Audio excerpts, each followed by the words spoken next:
सच में अपनी माँ से मिलने जा रही हूँ। क्या तुम भी चलोगे मेरे साथ? गौरी, क्या सच में? कहीं तुम मजाक तो नहीं कर रही?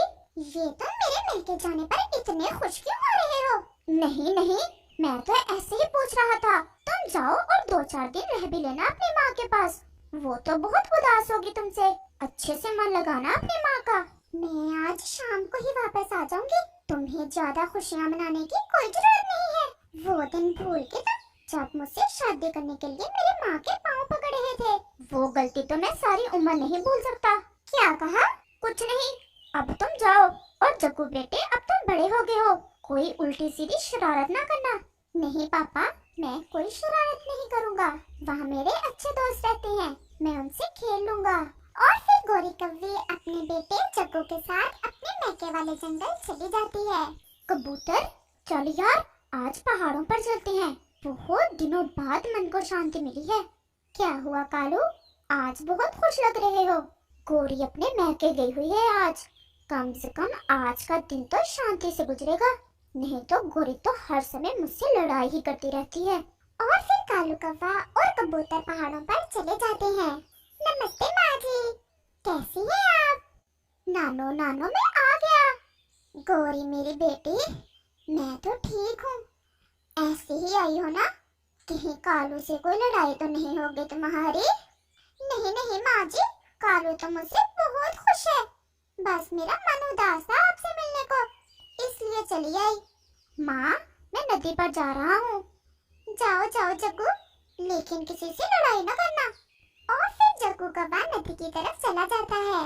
जग्गू कौवा वहाँ एक बेरी के पेड़ पर बैठा बेरी खा रहा था कि वहाँ एक कव्वी आ जाती है और वो भी पास में आकर बैठ जाती है और वो बेर खाने लगती है। जग्गू कौवा उस कव्वी से ऐसा कहता है, मेरा नाम जग्गू है और मैं पहाड़ों वाले जंगल से आया हूँ। मेरा नाम लाडो है और मैं तो इसी जंगल में रहती हूँ। तुम बहुत सुंदर कवि हो। तुम्हारे मम्मा पापा भी इसी जंगल में रहते हैं क्या? नहीं, मेरा इस दुनिया में कोई नहीं है, मैं अकेले ही रहती हूँ। वो पिछली बरसात में मेरे मम्मा पापा तेज तूफान में मर गए थे। ये तो बहुत बुरा हुआ। ये तुम्हारे गले में रुमाल बहुत अच्छा लग रहा है मुझे। ये मेरी माँ की निशानी है। लाडो, मेरी माँ भी आई है मेरे साथ, क्या तुम मेरी माँ से मिलोगी? नहीं, मुझे आज अपना घोंसला बनाना है। मैं तो तिनके ढूंढते ढूंढते इधर निकल आई थी। लाडो, एक बात कहूँ? कहो। क्या तुम मेरे साथ रहना पसंद करोगी? मेरी माँ भी मेरे लिए कोई अच्छी सी कव्वी ढूंढ रही है और तुम मुझे बहुत अच्छी लगी हो। अच्छे तो तुम भी मुझे बहुत लगे हो, लेकिन क्या तुम्हारी माँ मान जाएगी? माँ मेरी हर बात मानती है और मैं तुमसे शादी करना चाहता हूँ। मैं मना लूंगा माँ को, तुम चलो मेरे साथ। उस कव्वी का तो पहले ही कोई नहीं था, उसके पास तो घर भी नहीं था, वो तो कोई आश्रय ढूंढ रही थी और फिर वो मान जाती है। और फिर जग्गू कौवा और लाडो कव्वी वहाँ से चले जाते हैं। जग्गू, ये कौन कव्वी है? माँ, ये लाडो है। माँ, इसका इस दुनिया में कोई भी नहीं है, ये नदी पर मिली है मुझे। माँ जी, मैं तो घोंसला बनाने जा रही थी, लेकिन आपका बेटा मुझे अपने साथ ले आया। माँ, मुझे लाडो अच्छी लगी है और माँ, मैं लाडो से शादी करना चाहता हूँ। क्या घोंसला बनाना आता है तुम्हें? जी जी आंटी, मैंने अपनी माँ से अच्छे से सीख रखा है कि पक्का घोंसला कैसे बनाते हैं, और भोजन की खोज करना तो आती ही होगी। माँ जी, मेरा कौन है इस दुनिया में, अपना भोजन मैं खुद ही ढूंढ कर खाती हूँ। माँ, तुम्हारा क्या ख्याल है? तुम्हें तो अच्छे से पता है, अपना जग्गू तो अपने पिता की तरह कोई काम नहीं करता। इसे ही ब्याह लेते हैं जग्गू से, भोजन तो लाया करेगी। गौरी, ये कव्वी बहुत अच्छी है, इसकी माँ भी बहुत मेहनती थी। तुम इसे जग्गू से ब्याह कर अपने साथ ही ले जाओ। तो फिर लाडो, आज से तुम मेरी बहू हुई। चलो अब अपने जंगल चलें। देखा लाडो, मैंने कहा था ना कि मेरी माँ मेरी हर बात मानती है। और फिर शाम हो जाती है और फिर गौरी कव्वी, लाडो कव्वी और जग्गू अपने जंगल वापस लौट जाते हैं। लाडो, तुम्हारा सुसज्जी तो किया हुआ है आवारा फिरने, अभी आने ही वाला होगा। तुम जाओ, कुछ खाने को तो ढूंढ लो। लेकिन माँ जी, मैं तो नहीं हूँ इस जंगल में, मुझे अच्छी जानकारी नहीं है इस जंगल की। मैं 1-2 दिनों में सब सीख लूंगी और फिर मैं भोजन ले आया करूंगी। और फिर रात हो जाती है और कालू कौवा भी घर लौट आता है। गोरी, ये कौन है? कालू, ये तुम्हारी बहू है। अपने जग्गू ने पसंद की है मेरी माँ वाले जंगल से।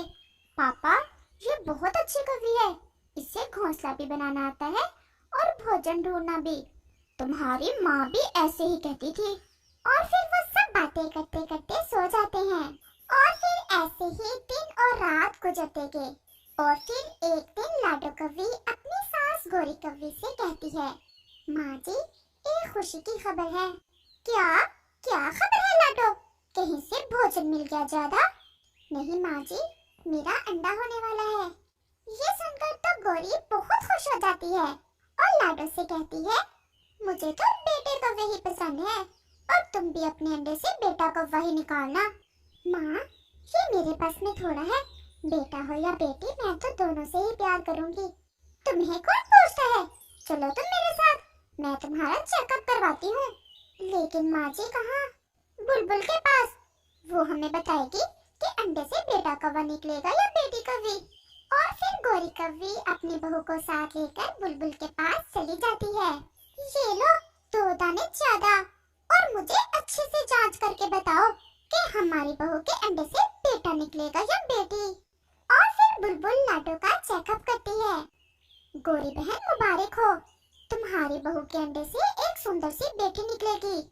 बस बुलबुल का ऐसा कहना था कि गोरी की तो आंखों में खून उतर आता है।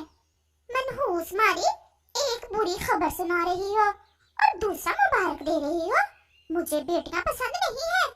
और फिर गोरी कौवी लाडो को साथ लेकर गुस्से में वापस चली जाती है। जग्गू, शादी करके ले आए थे राह चलती कौवी को, अब देख लो इसके अंडे से बेटी निकलेगी।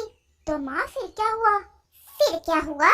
अपना भोजन तो तुम ला नहीं सकते, क्या हम लाया करेंगे तुम्हारी बेटी का भोजन? और फिर रात हो जाती है और वो सब सो जाते हैं। अगली सुबह लाडो कौवी अंडा देती है और वो अपने पति जग्गू से कहती है, जग्गू, जग्गू उठो, देखो मैंने अंडा दिया है। लेकिन जग्गू कुछ ज्यादा खुश ना था, क्योंकि वो तो जानता था कि माँ कभी भी लाडो को उस अंडे पर बैठने नहीं देगी। गोरी भी उठ जाती है और वो तो लाडो के घोंसले में अंडा देखते ही परेशान हो जाती है। जग्गू, तुम जाओ लाडो के साथ और भोजन ढूंढ लाओ।